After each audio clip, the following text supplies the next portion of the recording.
Do you have a suggestion for a Rockstar Impact Podcast guest? Go to impactpodcast.com and just click Be a Guest to recommend someone today.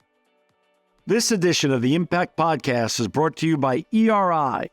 ERI has a mission to protect people, the planet, and your privacy, and is the largest fully integrated IT and electronics asset disposition provider and cybersecurity-focused hardware destruction company in the United States, and maybe even the world. For more information on how ERI can help your business properly dispose of outdated electronic hardware devices, please visit eridirect.com. This episode of the Impact Podcast is brought to you by Closed Loop Partners. Closed Loop Partners is a leading circular economy investor in the United States with an extensive network of Fortune 500 corporate investors, family offices, institutional investors, industry experts, and impact partners. Closed Loop's platform spans the arc of capital from venture capital to private equity, bridging gaps and fostering synergies to scale the circular economy. To find Closed Loop Partners, please go to www.closedlooppartners.com.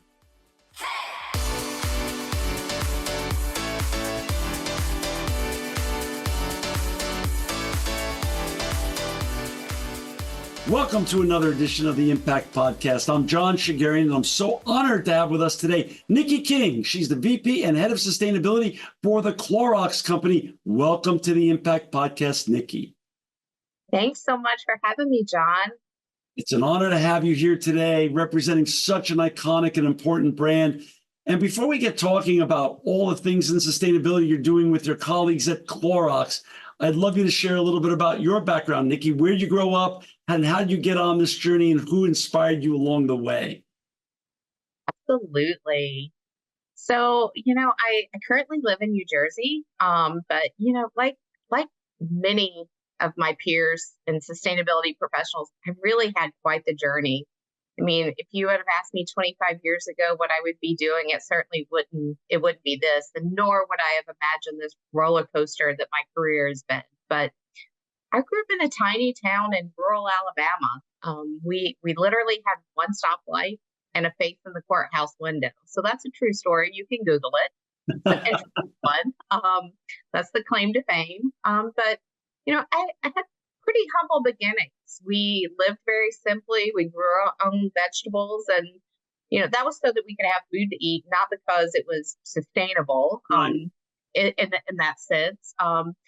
Although I was fascinated with farming and soil health, and in high school when I had the choice to take agriculture or home ec, I took agriculture because I thought it was a lot more interesting. But back then I had never heard of sustainability, and it certainly was not a typical profession. We all wanted to be doctors or lawyers or teachers or accountants. And me personally, I wanted to be a doctor. I wanted to help people and make the world a better place.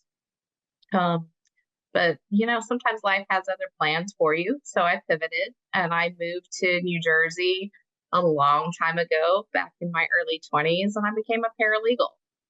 And I worked at law firms doing eminent domain, land use, commercial litigation work. And it was a good career, but it often felt thankless. And I knew that I could make a bigger impact doing something else. In 2008, I joined Campbell Soup Company as a paralegal, overseeing their open innovation platform. So if you don't know what that is, it's a platform so that anyone outside of the company could send an innovative idea to the company for consideration. That's cool. So it was kind of cool. But that's really where it all changed for me. And not because of that innovation platform that I was leading, but for me, it was fate. The same day that I started work at Campbell, the company had hired their first head of corporate social responsibility. That's what it was called back then. He and I sat right next to each other in the legal department, and I started to ask him a ton of questions. I probably drove Dave Stangus crazy. And by the way, just so you know, 10 or 11 years ago, Dave came on this show. He was on the show 10 or 11 years ago. So I know Dave. Dave's a great guy. How ironic. Yeah, he's awesome. So. He is so amazing. And he is the one that introduced me to this wonderful, complex, evolving, impactful career field. Wow. And so, long story short, Dave really took me under his wings. He mentored me, he taught me, he gave me an opportunity, and he started testing me with some side projects because he was a team of one. He didn't have any help. And so it wasn't long before I realized that this is where I could have an impact and I could really make a positive impact on the world. He was a smart man. He was mentoring. So, he was creating his own department. You became his department. That's awesome. He was, and we were a team of two for a long period of time. And I have to tell you, the things that Dave taught me, he taught me all the technical things, of course, but I think, most importantly, he taught me about the soft skills that are essential for this career field. He taught me how to be persistently patient. Neither of us were patient people, but we were both persistent. So he taught me how to marry the two of those. He taught me about executive presence, how to influence. I think most importantly, he taught me how incredibly important it is to build relationships. And that's how you're going to be successful in this career field. So he and I worked together for almost 10 years at Campbell. And I held various sustainability roles, everything from communications to strategy. And I ended my career there after I had stood up the company's first responsible sourcing program. And then from there, I went to this wonderful little company called Brilliant Earth. They're known for ethically sourced jewelry. And I had the opportunity to spend time helping them build their responsible sourcing programs and putting policies in place. And I got to spend time on the ground in India with suppliers. So that was such an amazing experience. And then from there, I dipped my toe in pharma and led sustainability in North America for Novo Nordisk for a little bit. Wow. But then I realized I really, truly loved CPG. So then I pivoted and I went to Unilever. They're a leader in sustainability, and I had the opportunity to lead sustainability in North America for a while. Wow. And that was just such an incredible learning opportunity. And then, a little over a year ago, Clorox came knocking. And although I was happy at Unilever, I was incredibly intrigued. And I started doing my research and I was like, holy cow, this company's been doing amazing stuff in sustainability and nobody really knows it. They really had been on this journey. So I knew it was the right next step for me. And hopefully this will be home until I retire. That's awesome. And for our listeners and viewers that want to find Niki and her colleagues at Clorox, please go to thecloroxcompany.com, thecloroxcompany.com. That website will be in our show notes as well. So talk a little bit about you joined Clorox. Now, did they already have a head of sustainability, or were you one of the first heads of sustainability? What were you walking into when you came in a year ago or so?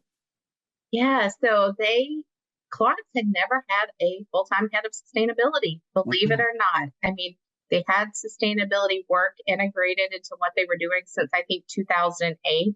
They started producing an integrated report in 2012. They did all of this without having a head of sustainability. So they had teams of people working on it.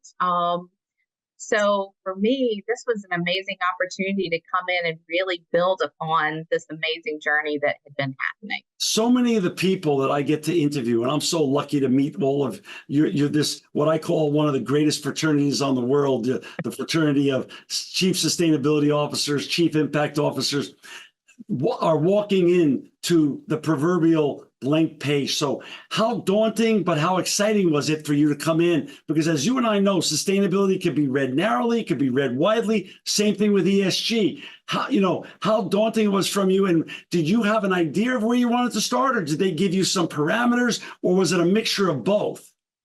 I think it was a mixture of both. So they had an idea of where they wanted to go, right? I mean, they had been recognized, they were doing great work, and they had given me some parameters, like let's get this governance structure in place. Let's, do certain things. But they also gave me the ability to just kind of take a step back, look at it with fresh eyes, and provide my perspective. And that's been really well received. Yeah. Okay. So it's been well received. So I assume part of sustainability at Clorox also has to do with ESG. It does. So actually, we use the terms interchangeably at Clorox. Okay. So my role is, I oversee all of our ESG reporting. I oversee all of our climate work. I oversee responsible sourcing. What I do not directly oversee is DE&I and social impact. So I oversee the rest of it. And we've had your partner and your colleague, Yeah. Niki, on, and she talked a lot about the great things you're doing in DEI, which were really impressive and really impactful stuff. Yeah. So ESG and sustainability, as you say, go hand in hand. Can you share, first of all, as we, Clorox is about $7 billion plus company, 9,000 plus employees. You represent much more than just that wonderful Clorox that we all grew up with in our laundry rooms. What different brands are you representing? And talk a little bit about the interrelationship of sustainability and ESG with regards to your portfolio brands. Yeah, so we have an interesting set of brands. Most people don't know this, and quite frankly, I didn't know it until I started interviewing for the company. But we have some pretty cool brands. Obviously, our namesake Clorox, but we have Burt's Bees, Hidden Valley Ranch, Glad, Kingsford, Fresh Step Kitty Litter. So we have quite a mixture of brands. And the approach that we take at Clorox, we take an integrated approach to sustainability. So I talked a little bit about we do an integrated report, which means we report on our key ESG metrics alongside our financial metrics every year in our annual report. We also take an integrated approach when it comes to our strategy. So ESG is integrated into the Ignite strategy. This also means that our business units, all 12 of them, are on the hook for achieving sustainability targets, because I can't do it with my tiny little team of subject matter experts. We need our business units to take ownership. So each of our business units, they're given their set of sustainability targets, which is carved out from the corporate targets. They have to build roadmaps against those targets and figure out how they're going to achieve their portion of it. How does one go? You walk in and you're the leader, and there's 9,000 or so employees. How do you get people to become sustainability ESG advocates at Clorox? How do you get people to buy in? A lot of people are already bought in, right? We have such an amazing employee population. People get it. They understand why we're doing it. It's important to them, right? But there are some people that we have to bring along. And this has been my entire career journey, has been about bringing people along. So I think, for me, it's really important to sit down and build relationships with the people that I need to bring along. And I will tell you, when I was interviewing for this job, my boss said to me, she's like, Niki, this is a relationship driven company. I was like, yeah, I got it. She's like, but do you really get it? I said, yes. I said, I understand. I said, and that's my superpower, to build relationships. And she said to me it was about 7 months into the role, and she's like, Niki, that is your superpower. Oh. She's like, I have never seen a leader come in and build relationships the way that you have. And it's all, I relate to people. I help them understand how this is going to impact them. And if it's a challenge or a hurdle that we need to overcome, we figure out how to do it together. I don't want to ever toss a target over to someone and say, here, go figure it out.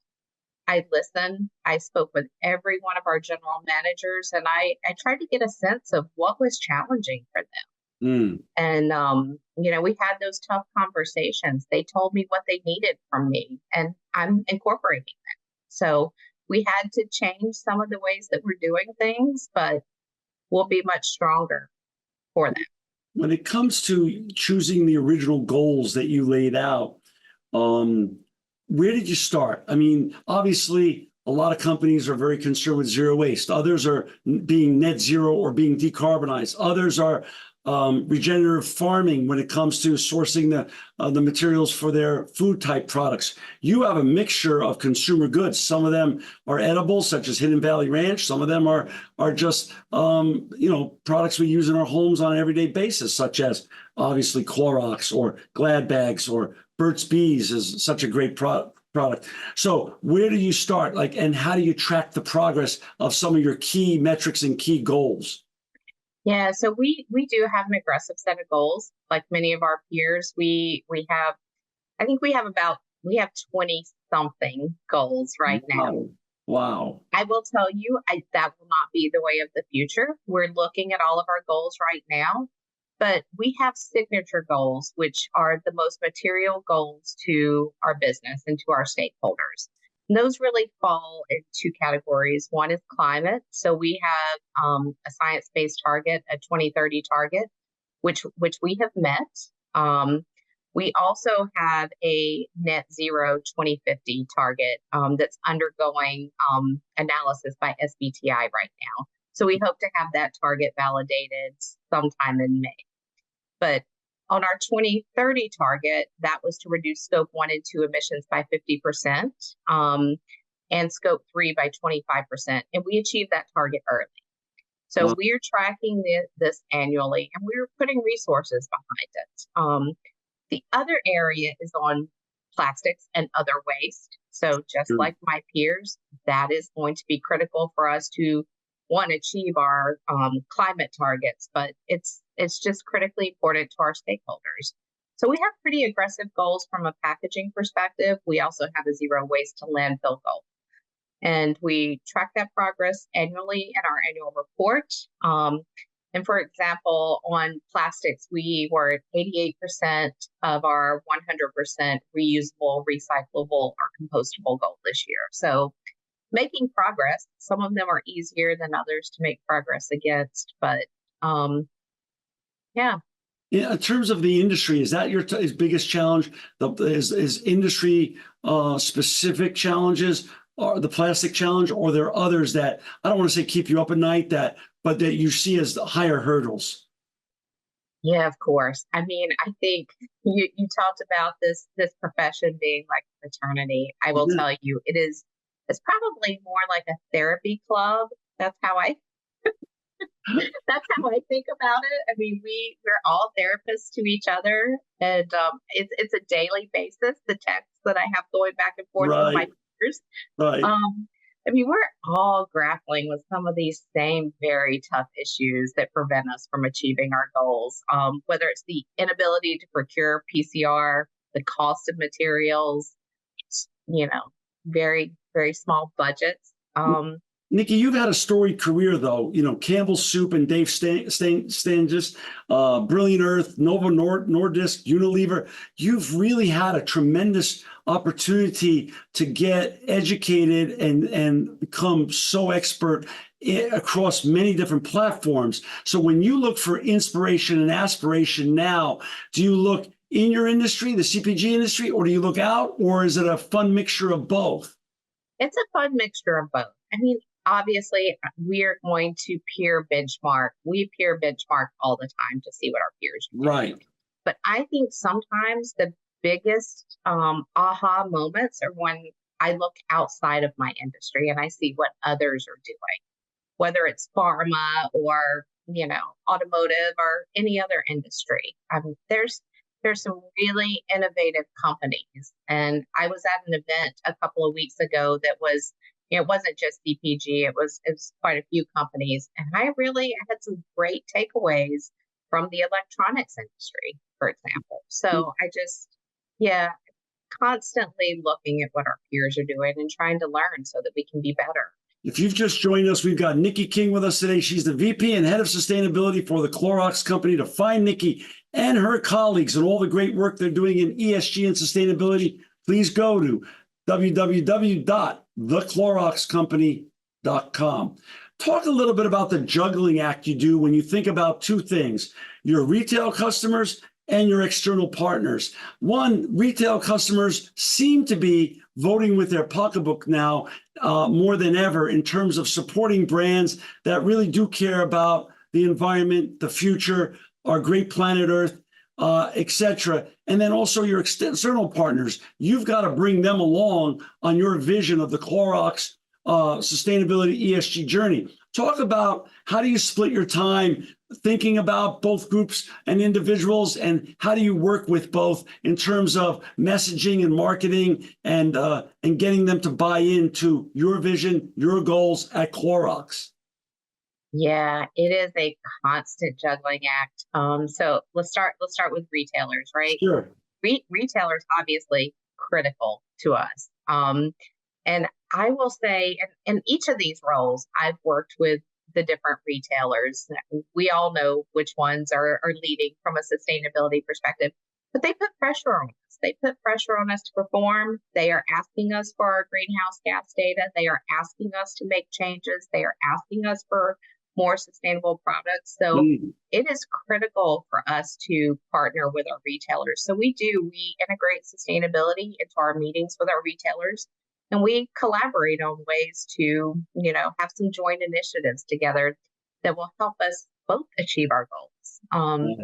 So that is obviously critical. And then for us, our biggest set of emissions, it's our supply chain, right? Scope 3 is what we are really going to have to buckle down on and tackle. So our relationships with our vendor partners are going to be critical to this work. And this is something we've been doing some work, but this is the biggest opportunity that I've seen since I've been here. And we're currently in the process of developing a Scope 3 supplier engagement program.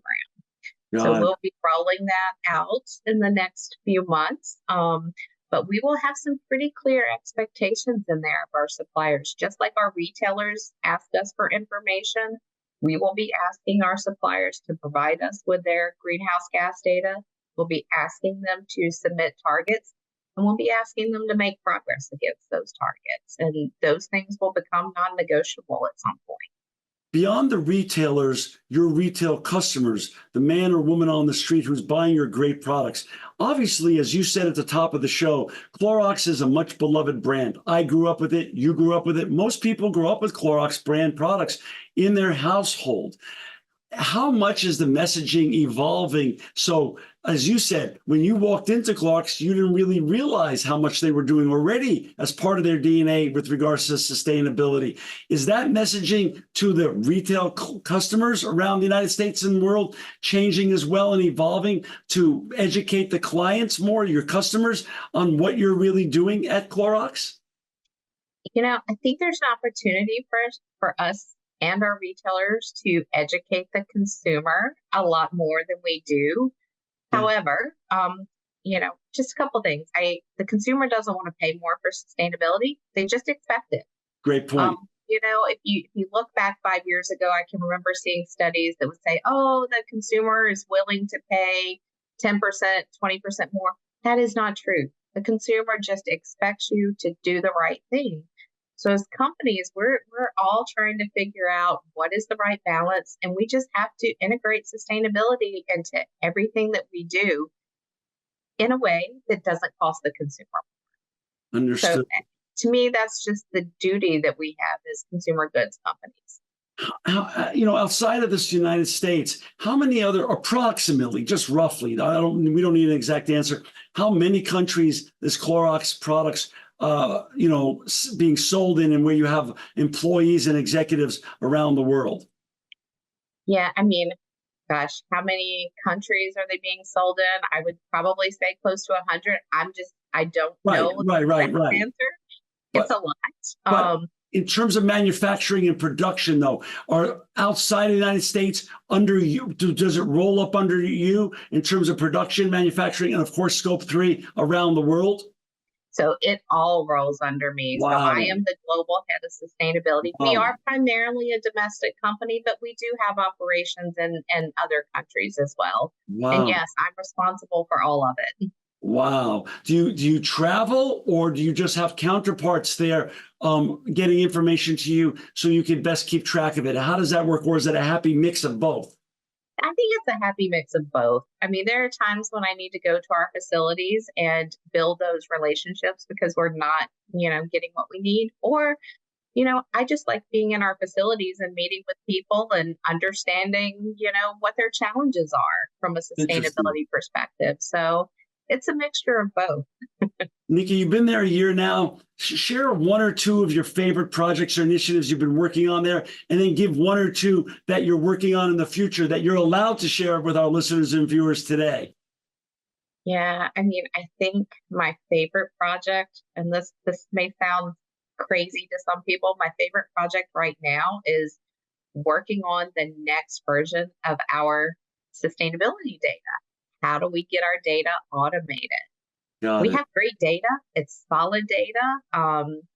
It's assured annually, but I need it to be in a system so I can free up my people to work on strategic things. So I would say that's probably That one makes a of lot my of sense, by the way. That makes a lot of it, sense. yeah, and that's what we need to do to meet regulatory requirements. So I would say that is pretty, I don't know if it's fun, but it's fun to me because at the end of the day, I will feel so much better about our data.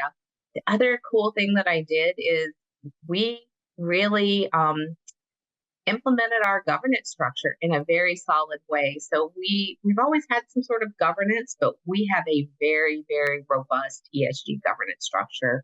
I Mm. created a playbook around it. Everyone should know how ESG is governed, and it works like a well-oiled machine. If I need a decision, I go to my ESG executive committee and it happens.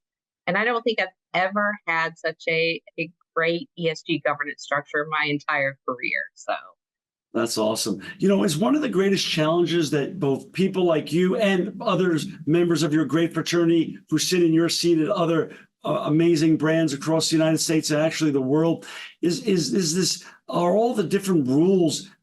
It's a patchwork quilt when it comes to the SEC and then what's happening in Europe and what's proposed in Asia. It seems like that needs to be harmonized. Is that one of the greatest challenges that you face today in terms of different rules around the world? it is. It is this regulatory tsunami that we're in, and it cannot end fast enough for me. I mean, look, I've been doing this for a long period of time. So, we went from everything being fully voluntary, and we would have these frameworks that you didn't have to follow or you loosely follow, to now it's regulated. It was exciting. Like, that was a historic moment to me. Like, I sat through that painful SEC hearing. Sure. Um, but it was so exciting.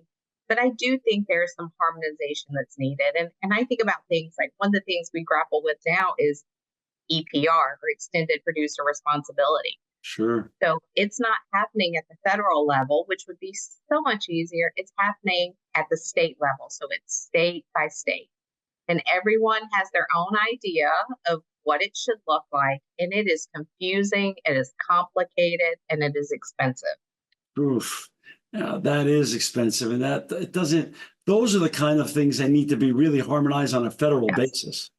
I agree. I Oh, couldn't wow. agree more. So Wow. like every time you turn around, it's like you're dodging something, and so we're pretty busy in that space. Niki, I'll give you the last word. Just share any final thoughts you have about sustainability or ESG and the road ahead for the Clorox company.